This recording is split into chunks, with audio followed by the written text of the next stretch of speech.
Ce qui est problématique, c'est que la France ne croit plus en elle-même et que la France ne soit pas capable de rassembler l'ensemble de ses enfants, des Français. 19h, 20h, Les Informés, présentés par Adil Farkan sur Beurre FM. Patrick Haddad, le maire de Sarcelles, bonjour, nous sommes très heureux de... Bonjour. Très heureux de vous recevoir Merci. ici. Comment allez-vous tout d'abord ? Très bien, merci. Très bien. In extremis, je me demandais si vous alliez être là. Non, j'allais arriver. J'ai pris les transports en commun et parfois ça marche bien. Absolument. Moi, je vous voyais arriver avec votre chauffeur. Ah, pas du tout. Non, pas du tout. Pas du tout, pas de chauffeur, transport en commun, un geste pour la planète. Un petit retard, écolo, mais dis donc, alors vous êtes... Ah, absolument. Très important, le combat écologique. Ouais. Très important. Bah, c'est pas très tendance chez les socialistes, non ? Ah si, ça le devient de plus en plus. Hein. Ouais, un petit peu quand même. Hein. Ah, très, très. Allez, on n'est pas là pour évidemment parler on est là pour parler de vous. Vous savez, c'est nos racines fraternelles. Comment les villes, mondes préfigurent la France de demain. C'est aux éditions Philippe Ray. Dites-moi, monsieur le maire, tout d'abord, pourquoi vous avez décidé de poser ce cadre-là ? Vous savez, les racines, on va en parler parce qu'il y a un certain nombre de sujets, moi, qui m'ont interrogé, notamment sur les différentes communautés, sur les villes de demain. Pour quelle raison, vous, maire de Sarcelles, vous aviez voulu... Qu'est-ce qui vous est passé par la tête pour choisir ce sujet ? D'abord, j'ai souhaité écrire au bout de 4 ans de mandat parce que je constate que quand on est maire, on observe beaucoup de réalités très intéressantes. Et comme c'est une fonction qui prend beaucoup de temps, qui est très chronophage, on ne prend pas suffisamment le temps de réfléchir, de penser notre action et de témoigner de ce que l'on voit et de ce que l'on fait. Et donc, j'ai souhaité le faire. Et puis, en donnant un peu de profondeur historique. Je ne voulais pas parler que de moi, que de mon action. Je voulais raconter l'histoire de la ville de Sarcelles, du grand ensemble, comment il s'est créé, pour quelles raisons, comment la banlieue est apparue dans le débat public, ce qui a bien marché, ce qui a moins bien marché, et puis je dirais ce que l'on peut faire aujourd'hui et les projets que l'on est capable de porter.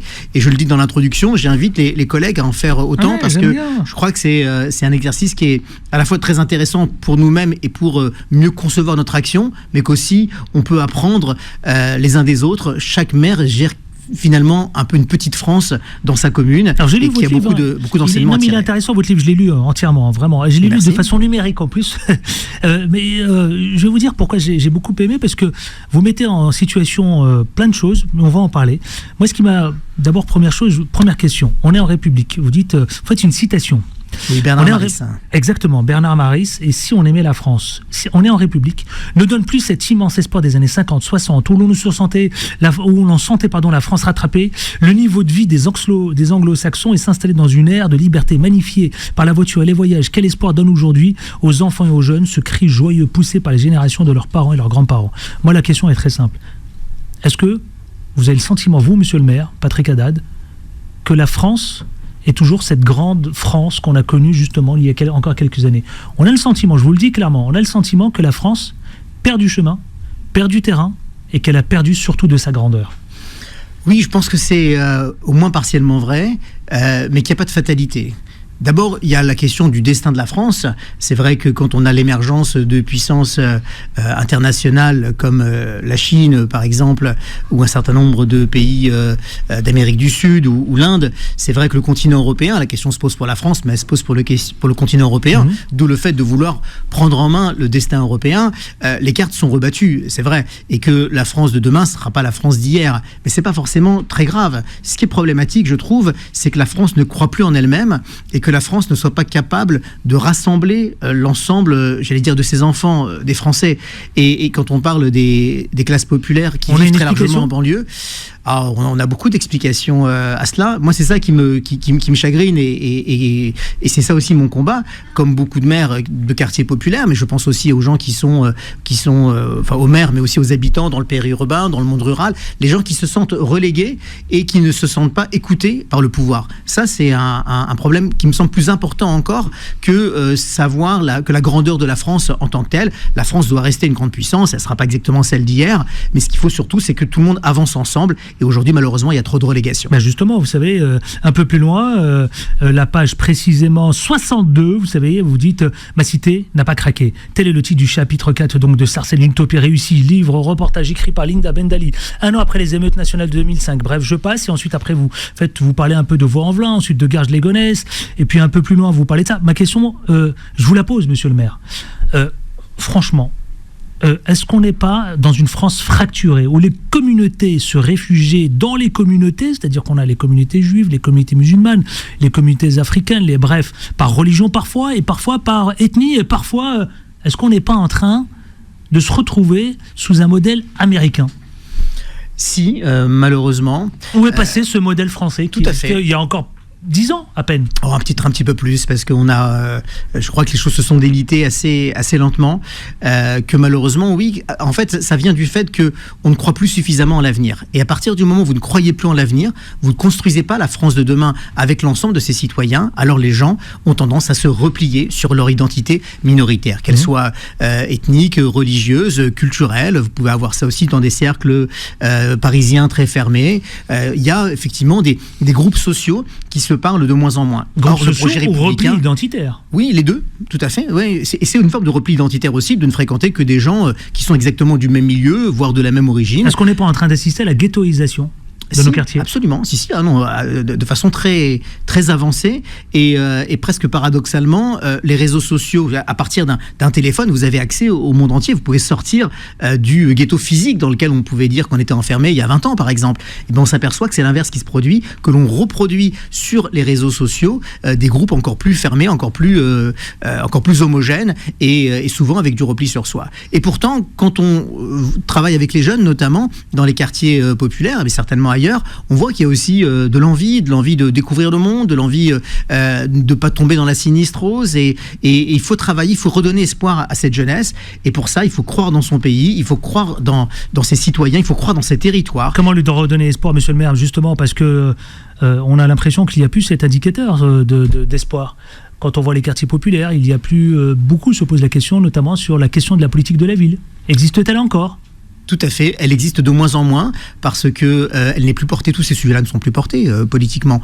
On voit bien que l'équation gouvernementale, c'est d'abord d'être tourné vers le monde de la finance, c'est un pouvoir très élitiste et que donc que ça soit, je prends volontairement un exemple qui est un exemple que je connais moins bien évidemment, qui est celui des agriculteurs, quand on voit la détresse qui peut être la leur, quand on voit les habitants de banlieue, finalement tous ces gens-là se sont très loin du pouvoir et ils ont raison parce que le pouvoir est très loin d'eux.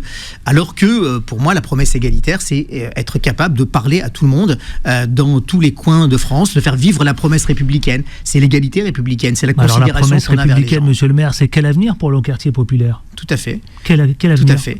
Eh bien, si on investit dans l'éducation, on doit pouvoir donner un avenir. Et puis, je prends un exemple qui est très criant, me semble-t-il, en région parisienne, pour donner un chiffre, vous avez 5% des communes qui concentrent 50% du logement social.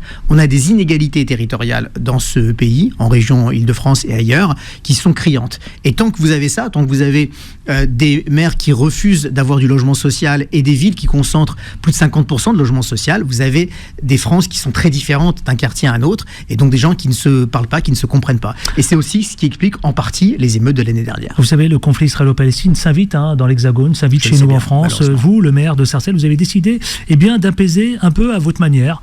Est-ce que vous avez réussi ? Comment, justement, quelle recette pour apaiser les deux communautés ? Parce qu'il y a de plus en plus de tensions, je ne l'invente pas, on le voit, on le vit, entre les communautés juives d'un côté et les communautés musulmanes. Ça doit être compliqué pour vous, en tant que maire de Sarcelles, justement. Quelle est votre recette pour apaiser, justement comment vous faites pour apaiser dans votre ville ?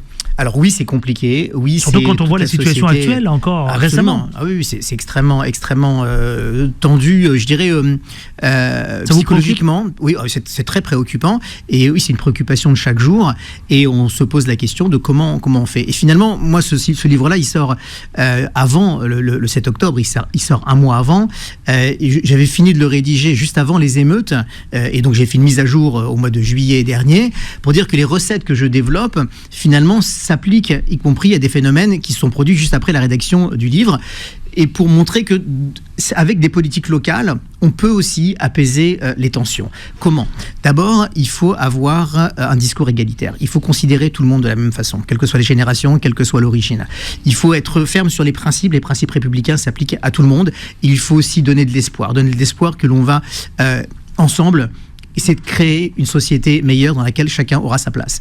Et ça peut sembler utopiste dit comme ça, mais les gens ont besoin d'avoir un récit auquel ils sont raccrochés. S'ils n'ont pas de récit positif auquel on peut leur dire auquel ils adhèrent, si on les emmène pas quelque part, alors c'est ce qu'on disait tout à l'heure, le repli sur soi. Et quand vous avez un conflit aussi violent, meurtrier, déchirant que celui du Proche-Orient, chacun va choisir un camp et se dire que malheureusement on va importer parfois physiquement le conflit, mais au moins psychologiquement, en se disant qu'il est partie prenante de l'un ou l'autre des deux camps, et que donc celui d'en face est son adversaire. Alors qu'en réalité, quand vous vivez sur le même territoire, dans la même ville, tout vous rassemble et rien ne vous sépare. On est d'accord, Patrick Haddad, monsieur le maire, justement, vous, maire de Sarcelles, LFI, vous savez, est en train d'incarner en ce moment de plus en plus la situation du conflit israélo-palestine.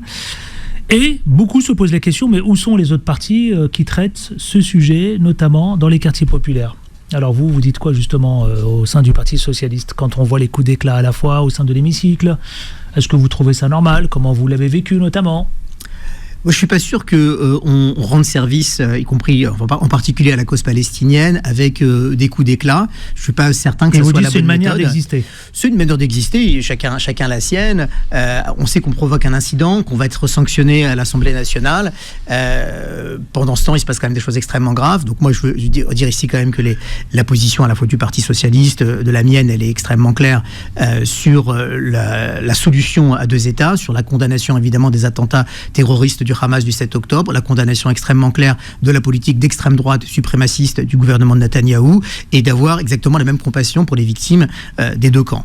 Et qu'à partir de là, il faut absolument pousser tout le monde, le cessez-le-feu, la libération des otages, à se remettre à la table des discussions politiques pour arriver à cette solution à deux États. Il faut le dire, il faut le faire partout où on est, dire aussi dans tous les quartiers, avoir le courage de le dire, et c'est aussi créer du commun que de dire ça. Parce que c'est aussi l'égalité, dire qu'un Israélien et un Palestinien ont les mêmes droits, ont le droit d'avoir un État tous les deux, la sécurité, la dignité. Quand vous dites ça, vous dites aussi à vos concitoyens, quelle que soit leur religion, quelle que soit leur origine, quelle que soit leur opinion, que vous les regardez de la même façon, et c'est la promesse égalitaire que l'on doit tenir là-bas, ici. Moi, c'est comme ça que je le fais, que je le dis, que je l'incarne. Après, si d'autres ont d'autres méthodes, eh bien, on verra bien ce que ça donne à l'arrivée. Je préfère, moi, la sérénité, le discours responsable et courageux au coup d'éclat. On arrive au terme, vous savez quoi, de cette première partie de l'interview concernant l'interview du jour, justement. Alors, quand on voit nos racines fraternelles, qu'est-ce que vous avez envie de livrer comme message principal à celles et ceux qui nous écoutent partout en France, justement, concernant votre livre ? Nos racines fraternelles, aux éditions Philippe Ray. De leur dire qu'il faut croire dans les valeurs de la République, qu'il faut que les gens, vous lisiez tout à l'heure, aillent voter, vous lisiez sur les européennes, c'est valable partout, qu'ils votent aux élections municipales, s'ils sont contents de leur maire, tant mieux, s'ils sont pas contents, ils changent, qu'ils prennent leur destin en main, qu'ils se disent qu'on a la chance de vivre dans un pays démocratique, dans un pays laïque, dans lequel on a toute une série de services publics qui fonctionnent, pas assez bien, qu'il faut renforcer, mais qu'il faut s'emparer du pouvoir pour renforcer justement ces services publics, cette belle devise de la République, la liberté, l'égalité, la fraternité. On n'en parle pas assez souvent, c'est pour ça que j'ai insisté sur le mot fraternité, que ça n'a pas été créé pour rien, ces mots-là ne sont pas été mis au hasard, que c'est très important de vivre dans un pays qui permette aux religions d'exister, la laïcité le permet, mais qui leur explique aussi leurs limites, qu'elles ne doivent pas prendre le pouvoir politique, et qu'à partir de là, croire dans le monde de demain et construire ensemble le monde de demain, c'est certainement le message principal de ce livre. Patrick Haddad, merci infiniment. Merci Monsieur le maire de Sarcelles. Restez avec nous, donc je le rappelle, nos racines fraternelles, nos éditions Philippe Ray. C'est un ouvrage que je vous invite à aller découvrir, justement, passionnant. Il nous fait une plongée dans les différents, d'abord à la fois des quartiers populaires, mais aussi la sensibilité des différentes communautés, mais pas que, la ville de demain aussi, c'est aussi ça, votre livre, la ville de demain. Oui, tout à fait. Il faut qu'on en ait du commun, ce qui permet de sortir chacun du repli identitaire, c'est de penser la ville de demain. Et on le disait tout à l'heure, puisque je suis venu en transport, la ville de demain, elle sera aussi décarbonée, elle sera plus verte, il faut réinvestir les espaces publics, que les gens se remettent à se parler à travers les cafés, les actions culturelles. C'est tous ces sujets-là que j'évoque aussi dans le livre.